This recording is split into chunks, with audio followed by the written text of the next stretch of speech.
When mulling over garden fencing ideas, it is important to consider a simple question. Why do you feel you need it?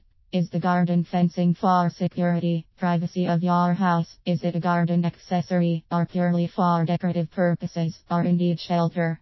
This is a key question, as the garden fencing you decide on will also determine the type of material and work involved, plus of course cost. It is always advisable to talk with the experts in your local fencing supplier or garden center, and also to spend time driving around looking at fencing that appeals to you and would from your perspective tick all the boxes if in your garden.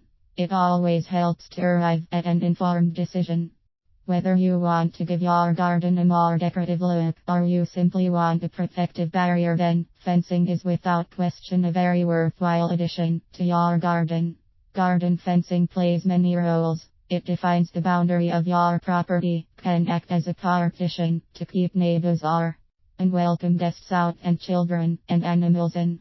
Where possible, garden fencing should be aesthetically pleasing and attempt to match the architecture of the house and surroundings. Be aware also if there are any bylaws in place that have height restrictions on perimeter fencing. With so many fencing options to choose from, it can be difficult to know what will work best in your garden. As already alluded to, the style of your garden and your primary reason for garden fencing in the first place will quickly help you identify the perfect fence to satisfy your needs. The cost of timber plus the high upkeep of wooden or timber fencing has led to some innovative materials for fencing such as vinyl or plastic fencing making a reappearance. Let's briefly look at some of the fencing options available, always bearing in mind, however, that your budget will have a major role to play in the type chosen. Bamboo fencing can give your garden an exotic look as well as providing privacy. It is, however, not very long lasting and can rot after one season, depending on the rainfall.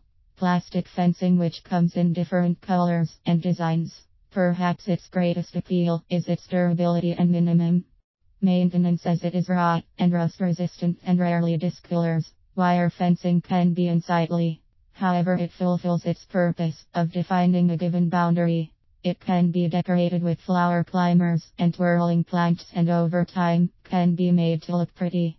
It lets in lots of air and light but is not very private. Chain link fencing made of galvanized or steel coated wires. Easy to install and minimum maintenance. Cheap to install, lets in lots of air and light but provides little by way of privacy.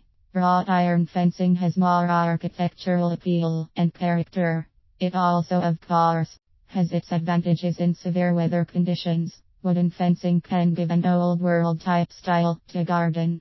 They provide privacy but require maintenance. They definitely will add to your garden, and there is a huge variety of wooden fencing on the market. Stone fencing is in reality more of a wall than fencing, but it is an option. It can be costly to construct, and once erected is unlikely to be moved again, so may limit your options. These, I appreciate, are just some of the options available. Ultimately, the type you choose will be determined by the purpose of the fencing, personal preference, and budget.